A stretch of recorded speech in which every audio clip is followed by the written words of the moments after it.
In today's video, I'm going to teach you how to cancel an order on Depop. Whether you're a buyer who needs to revoke a purchase or a seller who can no longer fulfill an order, knowing how to cancel a transaction on Depop can save you from future hassles.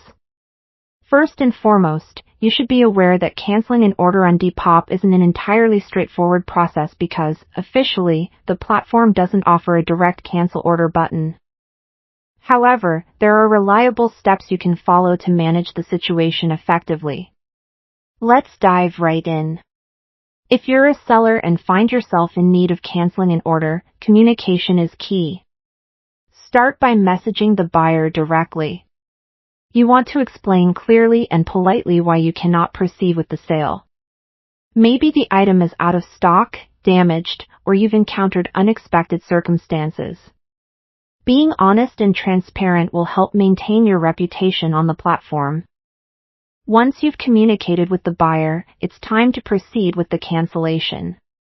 Since Depop links payments through PayPal, the next step involves heading over to your PayPal account. Log in and locate the transaction associated with the Depop order. You'll need to issue a refund here as Depop doesn't process their own payments, everything goes through PayPal. Find the transaction details and select the option to issue a refund. Ensure the full amount is refunded, including any shipping costs that might have been charged. Now, if you're a buyer and wish to cancel your order, the initial step is similar. Get in touch with the seller through Depop's messaging system. Politely request the cancellation and clearly state your reasons. Assure them of your understanding and express hope for a smooth resolution. After communicating with the seller, it's recommended that you wait for their confirmation before assuming the order has been canceled. If the seller agrees, they'll follow the same steps on their end to refund you via PayPal. Pay attention to your PayPal notifications and check back for confirmation that the refund has gone through. It's a good idea to keep track of your messages and any transaction IDs involved to ensure everything is documented. It's worth noting that miscommunication can sometimes lead to disputes.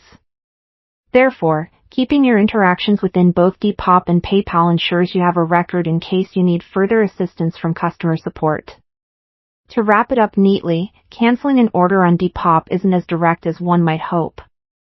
But with thoughtful communication and knowing your way around PayPal, you can navigate the situation effectively. Remember that maintaining professionalism in your messages can go a long way in resolving such matters amicably. So, whether you're on the buying or selling side, stay courteous and patient, and you'll find that these steps can help guide you through the process smoothly. Thanks for tuning in, and I hope you found this guide helpful in managing your Depop transactions.